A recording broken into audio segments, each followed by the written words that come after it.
Página 24. La riqueza y la pobreza de las naciones, por David S. Landes, 1998. Capítulo 1. Desigualdades de la naturaleza. 1.1. El eco de la tradición de la geografía moral. Nacer en un desierto, en un oasis, en un valle lleno de recursos hídricos, en un escenario congelado. ¿Acaso no marca diferencias? La geografía ha caído en tiempos difíciles. Como estudiante de primaria, tenía que leer y trazar mapas, incluso dibujarlos de memoria. Aprendimos sobre lugares, pueblos y costumbres extraños, y esto mucho antes de que alguien hubiera inventado la palabra multiculturalismo. Al mismo tiempo, en niveles superiores muy alejados, florecieron las escuelas de geografía económica y cultural. En Francia, a nadie se le ocurriría hacer un estudio de historia regional sin exponer primero las condiciones materiales de vida y de actividad social. Y en los Estados Unidos, Edgeworth Huntington y sus discípulos estaban estudiando las formas en que la geografía, especialmente el clima, influía en el desarrollo humano. Sin embargo, a pesar de muchas investigaciones útiles y reveladoras, Huntington le dio mala fama a la geografía. Fue demasiado lejos. Estaba tan impresionado por las conexiones entre el entorno físico y la actividad humana que atribuyó cada vez más a la geografía, comenzando con las influencias físicas y pasando a la cultural. Al final, fue clasificando jerárquicamente las civilizaciones y asignando las mejores, lo que él definía como mejor, a los favores del clima. Huntington enseñó en la Universidad de Yale y, no por casualidad, pensó que New Haven, Connecticut, tenía el clima más estimulante del mundo. Hombres con suerte. El resto del mundo descendió desde allí, con las tierras de los pueblos de color hacia o al final del montón. Sin embargo, al decir estas cosas, Huntington simplemente se hacía eco de la tradición de la geografía moral. Los filósofos relacionaban fácilmente el ambiente con el temperamento, de ahí el antiguo contraste entre frío y calor, entre sobria consideración por un lado, efervescente búsqueda del placer por el otro, mientras que la incipiente disciplina de la antropología en el siglo XIX presumía demostrar los efectos de la geografía en la distribución del mérito y la sabiduría, invariablemente más abundantes en el propio grupo del escritor.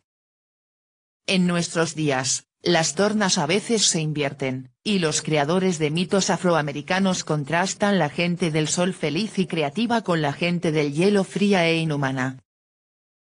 Ese tipo de análisis de autocomplacencia puede haber sido aceptable en un mundo intelectual al que le gustaba definir el desempeño y el carácter en términos raciales, pero perdió credibilidad y aceptabilidad a medida que la gente se sensibilizó y se volvió hostil a las comparaciones grupales envidiosas.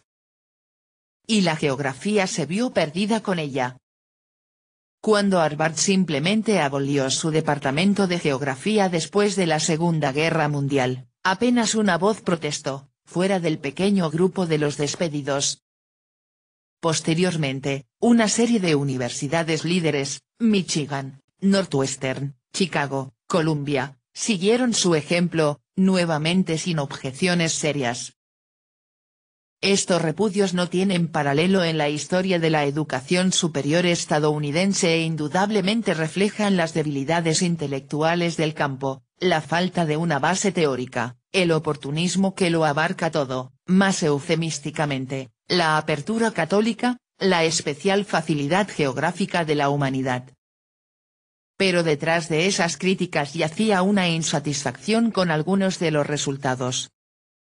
La geografía había sido alquitranada con un pincel racista, y nadie quería ser contaminado. Y, sin embargo, si por racismo entendemos la vinculación, para bien o para mal, del desempeño y comportamiento individual con la pertenencia a un grupo, especialmente un grupo definido por la biología, ningún tema o disciplina puede ser menos racista que la geografía. Aquí tenemos una disciplina que, limitándose a la influencia del entorno, habla de todo menos de características generadas por el grupo.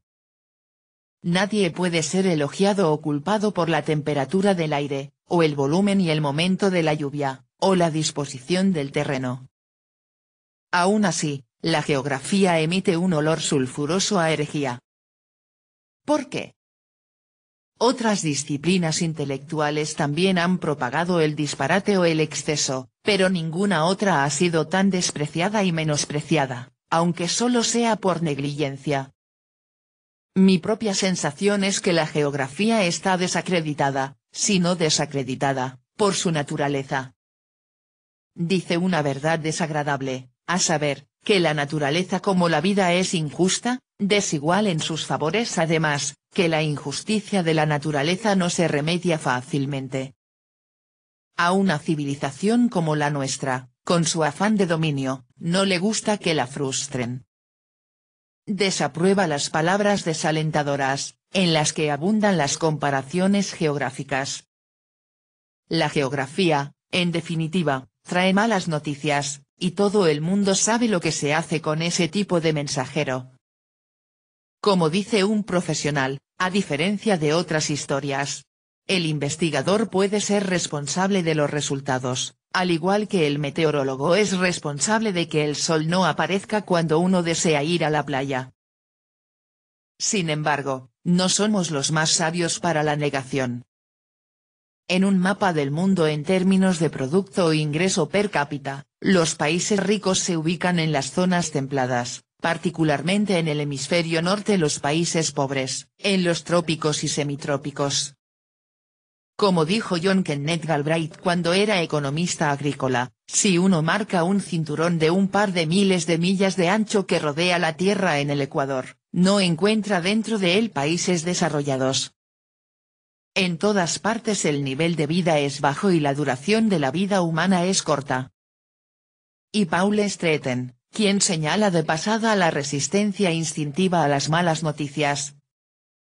Quizás el hecho más llamativo es que la mayoría de los países subdesarrollados se encuentran en las zonas tropicales y semitropicales, entre el trópico de Cáncer y el trópico de Capricornio. Los escritores recientes han pasado por alto este hecho con demasiada facilidad y lo han considerado en gran medida fortuito. Esto revela el arraigado sesgo optimista con el que abordamos los problemas del desarrollo y la renuencia a admitir las grandes diferencias en las condiciones iniciales que enfrentan los países pobres de hoy en comparación con la fase preindustrial de los países más avanzados. Sin duda, la geografía es solo un factor en juego aquí. Algunos académicos culpan a la tecnología y a los países ricos que la han desarrollado, se les acusa de inventar métodos adecuados para los climas templados, de modo que el suelo tropical potencialmente fértil permanezca en barbecho. Otros acusan a las potencias coloniales de perturbar las sociedades ecuatoriales, de manera que han perdido el control de su entorno. Así, se dice que la trata de esclavos, al despoblar grandes áreas y permitir que se conviertan en arbustos, fomentó la mosca tsetse y la propagación de la tripanosomiasis, enfermedad del sueño. La mayoría de los escritores prefieren no decir nada sobre el tema. Uno no debe tomar esa salida fácil.